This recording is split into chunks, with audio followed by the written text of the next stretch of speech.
তো গাইস তোমরা সবাই কেমন আছো? তোমাদের দোয়া ভালোবাসা আমরা সবাই ভালো আছি। আজকে আমরা বড়ই মাখে পার্টি করবো, সবাই চলো ভিডিওটা পুরোটুকু দেখবা। এই যে আমাদের দর্শক আসতেছে, দর্শককে নিয়ে আজকে যাবো ওই জায়গাটায়। আমাদের জসিম আগে আগে থাকে, ওই জসিমের পাশাটা খুব গরম, ও বড়ই গাছে তো ভালোই বড়ই ধরেছে। চলো আমি গাছে উঠতে চলতেছি, তোমার পুরোটা ভিডিও দেখবা, ভিডিওটা স্কিপ করবো না। ভালো লাগলে লাইক এবং সাবস্ক্রাইব করে দিও। আমি গাছে উঠতেছি, চলো। বাবা গাছটা এত বড় কেন রে? দেখি গাছে ওটা একটা খাওয়া দেই কেমন লাগে। ভালোই মজা আছে দেখতাছি।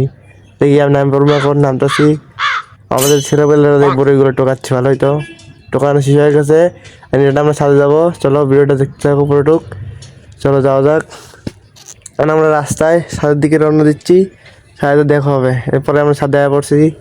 আমাদের বড়িটা সব কাটামাটা হয়নি, মাখানো হয়নি। তারপরে আপনাদের সামনে আমি আসতেছি, আমরা বড়ি সব মাখাটা এনে তারপর দেখতে থাকুন। এই যে বড়ই ডালতেছি বাড়ির মধ্যে, বড়ির কালারটা খুব সুন্দর হয়েছে।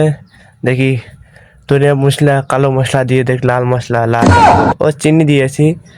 ওর মাখানো হচ্ছে। রাবি তুই কেমন হয়েছে? খাওয়া দাওয়া করো, সেই স্বাদ সেই স্বাদ, ভালোই হয়েছে। আমাদের দর্শকগুলো সব খাচ্ছে। তো কেমন লাগে সবাই বলো? ভালোই হয়েছে ভালোই হয়েছে সবাই বলতেছে। এই মানে তো গরুর মতো খায়, দেখছো খাওয়ার স্টাইল দেখলে মানে নষ্ট।